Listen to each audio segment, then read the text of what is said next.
5 sekawan beraksi kembali. Bagian 12. George terlibat dalam kesulitan. Ada apa? Tanya George melihat ketiga saudara sepupunya bergegas-gegas menyongsongnya. Ada kejadian gawat. Ya, George. 3 lembar yang penting-penting dari buku yang sedang ditulis oleh ayahmu hilang dicuri orang, kata Julian dengan napas terengah-engah. Kecuali itu tabung percobaannya juga pecah berantakan. Menurut pendapat Pak Guru, mungkin kau terlibat dalam kejadian itu. Jahat benar pikirannya, seru George, sementara matanya berkilat-kilat karena marah. Seakan-akan aku sampai hati melakukan kejahilan seperti itu. Kenapa ia sampai mengira aku yang melakukannya? Kau meninggalkan botol obat di atas ambang pengaman dekat perapian dalam kamar kerja. Ayahmu, George, ujar Anne menerangkan. Aku tak melaporkan ceritamu tentang kejadian malam kemarin. Tapi rupa-rupanya Pak Guru Roland merasa bahwa botol minyak gosok itu ada hubungannya denganmu. Jadi kau tak menceritakan pada abang-abangmu bahwa kemarin malam aku memasukkan tim ke dalam rumah? Tanya George. Sebetulnya tak banyak yang bisa diceritakan, Julian. Tengah malam ku dengar tim terbatuk-batuk. Lalu ku kenakan pakaian seadanya supaya tidak kedinginan. Aku turun ke bawah, dan kuajak tim masuk ke kamar kerja ayah. Api dalam pediangan di situ masih menyala. Ibu menyimpan sebotol minyak yang selalu dipakainya untuk menggosok dada apabila ia batuk-batuk. Menurut perasaanku, minyak itu pasti akan menolong tim yang sedang batuk-batuk pula. Kuambil botol itu, lalu kugosokkan minyak obat ke dada tim. Tahu-tahu kami tertidur di depan pediangan sampai pukul 6 pagi. Aku masih mengantuk ketika terbangun itu. Jadi aku lupa mengembalikan botol minyak ke tempatnya lagi. Cuma itulah yang terjadi semalam. Kalau begitu kau tak mengambil beberapa lembar kertas dari buku yang sedang ditulis Paman, dan kau tak memecahkan tabung-tabung percobaan di kamar kerjanya? Tanya Anne. Tentu saja tidak, tolol, kata George tersinggung. Dan rupanya kau ini menanyakan hal-hal seperti itu padaku. George tak pernah bohong. Saudara-saudara sepupunya selalu mempercayai kata-katanya. Walau kedengarannya sangat sukar diterima. Ketiga anak itu menatapnya, sedang George membalas tatapan mereka. Kalau begitu, siapa yang mengambil kertas-kertas itu? Kata Julian dengan bingung. Jangan-jangan tercecer, dan mungkin akan ditemukan lagi oleh ayahmu. Kurasa ia menyimpannya di suatu tempat yang aman, tetapi sesudah itu lupa. Sedang tabung-tabung percobaan bisa saja terjungkir, lalu pecah. Menurut perasaanku, tempat-tempatnya ada yang kelihatannya goyah. Kurasa aku sekarang akan kena marah, karena memasukkan tim ke dalam kamar kerja, kata George. Dan karena tak ikut belajar pagi ini, sambung Dick. Kau ini benar-benar konyol, George. Aku belum pernah mengenal anak yang begitu gampang terjerumus dalam kerumitan seperti engkau. Apakah tidak lebih baik kau menunggu di luar, sampai mereka sudah agak tenang? Tanya Anne. Tidak, jawab George dengan tegas. Kalau aku akan kena marah, lebih baik sekarang.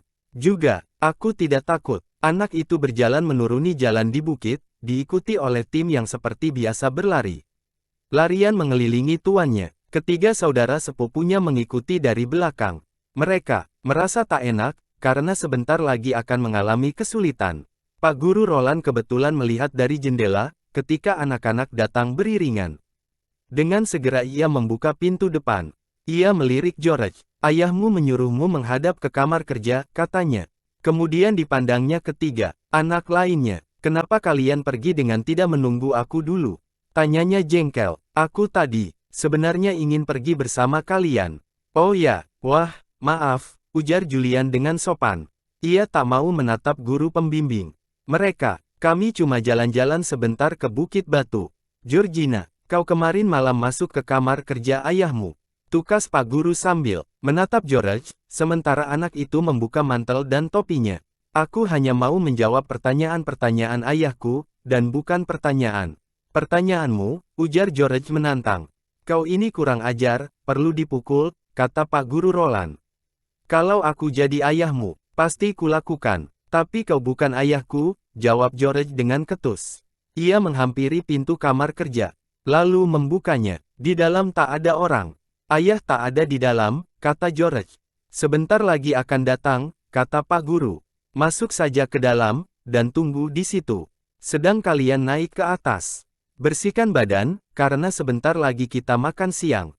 Ketiga anak itu naik ke atas dengan langkah-langkah berat. Mereka merasa tak enak, meninggalkan George sendiri menghadapi nasib. Mereka mendengar suara tim melolong.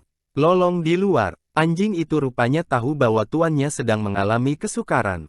Ia ingin menemani. George duduk di kursi sambil menatap api di pediangan. Diingatnya bagaimana ia duduk di atas permadani di depan api pediangan, sambil menggosok-gosok dada tim yang sakit batuk. Dengan minyak obat, konyol, kenapa dia sampai bisa lupa dan tidak mengembalikan botol itu ke tempatnya semula. Paman Quentin masuk sambil merengut. Ia memandang anaknya dengan garang. Kau di sini kemarin malam, George? Tanyanya. Ya, ayah, jawab George segera. Apa yang kau lakukan di sini? Tanya ayahnya. Kau kan tahu, anak-anak tidak boleh masuk ke kamar kerjaku. Aku tahu, sahut George. Tapi kemarin malam aku tak tahan mendengar tim batuk-batuk. Terus, karenanya sekitar pukul 12:30 aku menyelinap keluar, lalu mengajaknya masuk. Kamar ini waktu itu tinggal satu-satunya yang masih hangat. Oleh sebab itu aku lantas duduk di sini, lalu menggosok dadanya dengan minyak yang biasa dipakai ibu jika sedang batuk-batuk. Kau menggosok dadanya dengan minyak kampar, seru Paman Quentin tercengang. Gila-gilaan, apa gunanya? Kurasa itu tidak gila-gilaan, ujar George, kuanggap ada gunanya.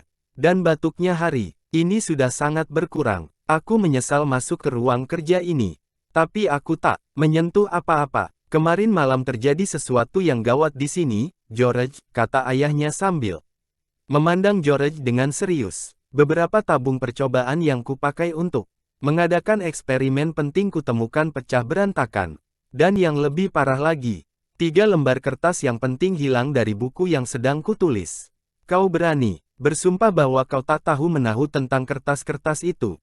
Aku tak tahu menahu tentang kertas-kertas ayah yang hilang, ujar George sambil menatap mata ayahnya. Matanya sendiri bersinar biru cerah. Paman Quentin merasa yakin bahwa George tidak bohong. Anak itu tak tahu menahu tentang kejadian kemarin malam. Kalau begitu, di mana kertas-kertas pentingnya?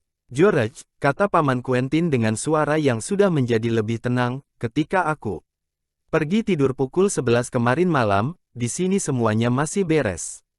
Ketiga lembar kertas yang penting itu masih kubaca sekali lagi, dan kuperiksa isinya. Tapi pagi ini, tahu-tahu sudah lenyap. Kalau begitu hilangnya mesti antara pukul 11 dan pukul 1 tengah malam, kata George. Aku ada di sini dari saat itu sampai pukul 6 pagi. Tapi siapa yang mengambil? Tanya ayahnya kebingungan. Kalau aku tidak salah, jendela-jendela terkunci semua, dan tak ada yang tahu kecuali aku sendiri bahwa ketiga lembar kertas itu penting. Benar-benar luar biasa kejadian ini.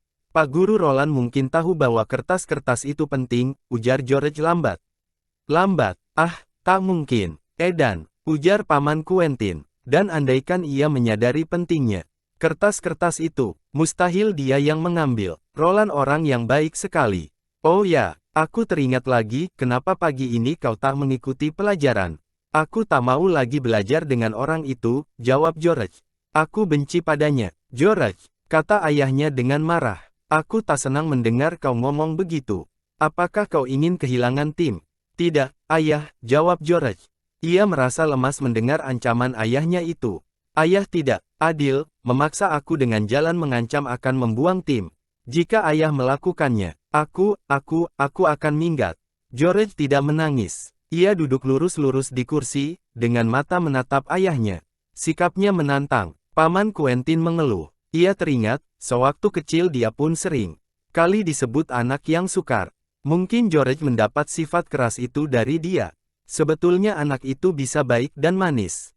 Tetapi sekarang, George duduk dengan sikap membandel di depannya. Sekali lagi Paman Quentin mengeluh. Ia bingung, tak tahu apa yang harus diperbuatnya. Dengan George, lebih baik ia ngomong dulu dengan istrinya. Paman Quentin bangkit, lalu berjalan ke pintu. Tunggu di sini. Aku harus ngomong sebentar dengan ibumu tentang dirimu. Tapi jangan bicarakan tentang aku dengan Pak Guru, kata George meminta. Ia merasa yakin, guru pembimbing itu pasti akan mengusulkan hukuman yang berat-berat untuknya dan tim. Ayah, coba kemarin malam Tim ada dalam rumah. Coba ia seperti biasanya tidur di kamarku, pasti ia bisa mendengar ada orang yang hendak mencuri kertas-kertas penting. Itu, lalu ia menggonggong dan membangunkan seisi rumah. Paman Quentin diam saja, tetapi ia sadar bahwa kata George itu benar.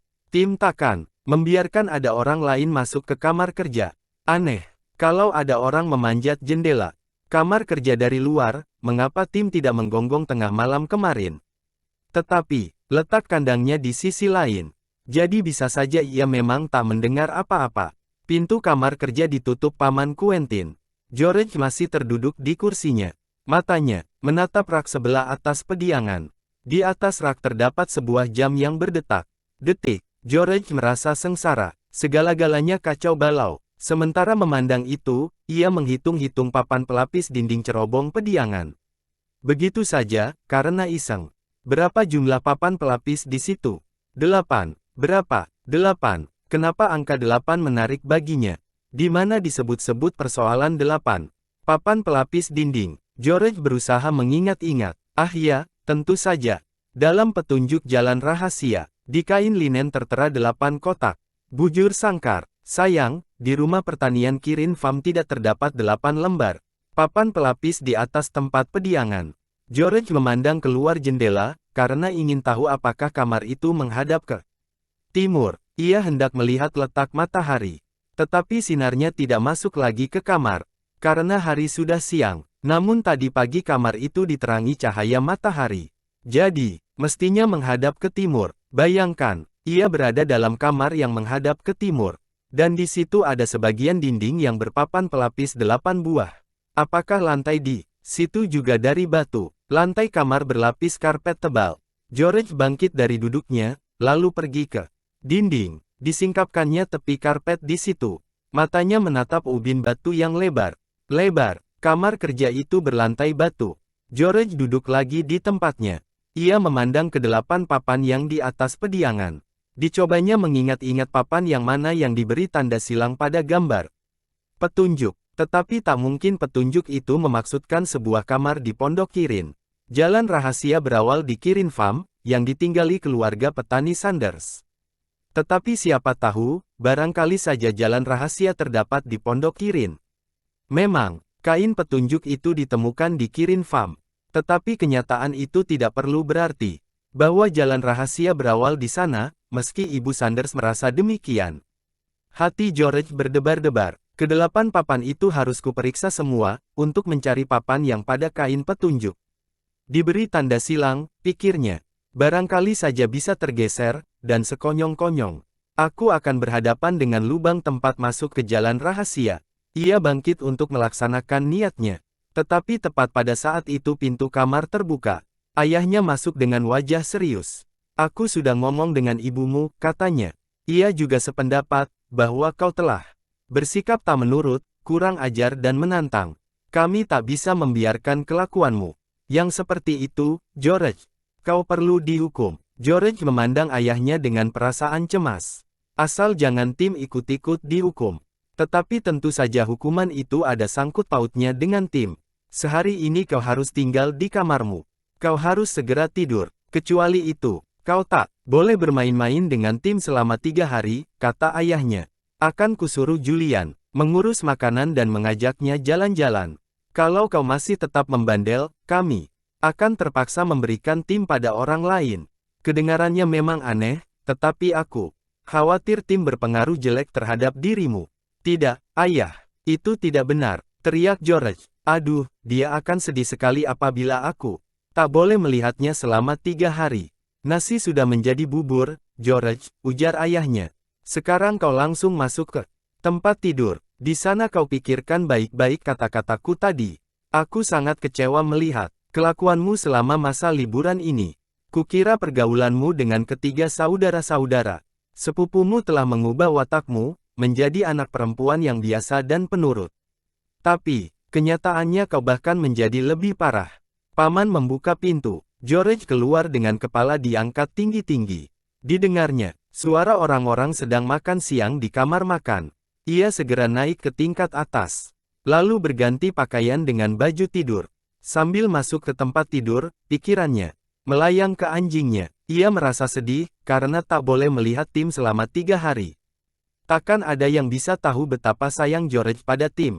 Joanna masuk membawa baki berisi makanan. Sayang kau harus tidur sekarang, kata juru masak itu dengan suara riang. Kau tak boleh keras kepala. Kalau kau tak membangkang lagi, pasti sebentar lagi akan diperbolehkan turun ke bawah. George makan dengan segan-segan. Ia tak merasa lapar. Kemudian ia merebahkan diri. Sambil memikirkan Tim, pikirannya juga melayang ke 8 bidang papan yang terpasang di atas rak pediangan. Mungkinkah papan-papan itu yang tertera gambarnya pada petunjuk jalan rahasia? George memeras otak sambil memandang keluar jendela. Astaga, katanya tiba-tiba. Dengan segera ia menegakkan badan dan duduk di tempat tidur. Hujan salju. Sewaktu melihat langit yang gelap pagi tadi, sudah kukira hari ini akan turun salju. Turunnya lebat sekali. Nanti malam pasti sudah tebal hamparan salju di tanah. Tim yang malang. Mudah-mudahan saja Julian mengurus supaya kandangnya tidak kemasukan salju yang kena tiup angin. George banyak waktunya untuk berpikir, karena tak ada kesibukan lain yang bisa dikerjakannya di tempat tidur. Joanna datang kembali untuk mengambil baki. Tetapi, kecuali dia, tak ada lagi yang datang. George merasa yakin, anak-anak pasti dilarang naik ke atas untuk menemaninya. Ia merasa kesepian dan tersisih. Ia berpikir-pikir tentang kertas-kertas ayahnya yang hilang. Mungkinkah Pak Guru Roland yang mengambil? Bagaimanapun juga, ia sangat menaruh minat terhadap pekerjaan ayahnya. Dan kelihatannya Pak Guru juga memahami persoalannya. Pencuri harus seseorang yang tahu kertas-kertas mana yang penting. Dan kalau pencuri itu masuk dari luar, tentunya Tim akan menggonggong. Kandangnya memang tidak berada pada sisi rumah yang bersamaan dengan kamar kerja, tetapi pendengaran anjing itu sangat tajam. Kurasa yang mengambil mesti seseorang yang ada dalam rumah, kata George pada dirinya sendiri. Dan pasti orang itu bukan anak-anak. Dan pasti juga bukan ibu atau Joanna. Jadi tinggal Pak Guru Roland. Lagi pula aku pernah memergokinya dalam kamar kerja. Ketika aku terbangun karena geraman Tim. Sekonyong-konyong George terduduk di tempat tidur. Kurasa Pak Guru Roland memang sengaja menginginkan Tim diusir dari rumah, karena ia mau mengaduk-aduk dalam kamar kerja lagi, katanya menarik kesimpulan. Dan ia takut, kalau Tim akan menggonggong lagi. Pantas ia sangat berkeras meminta agar Tim tetap di luar, sewaktu yang lain-lain sudah mengharap dan meminta untukku supaya Tim diperbolehkan masuk. Kurasa Pak Guru yang mencuri kertas-kertas itu. Ya, aku yakin, dialah yang mencuri. George gelisah di tempat tidur. Mungkinkah memang Pak Guru yang mencuri kertas-kertas penting, dan memecahkan tabung-tabung gelas yang diperlukan ayahnya untuk melakukan percobaan? George sangat menginginkan kedatangan ketiga saudara sepupunya, supaya berunding dengan mereka.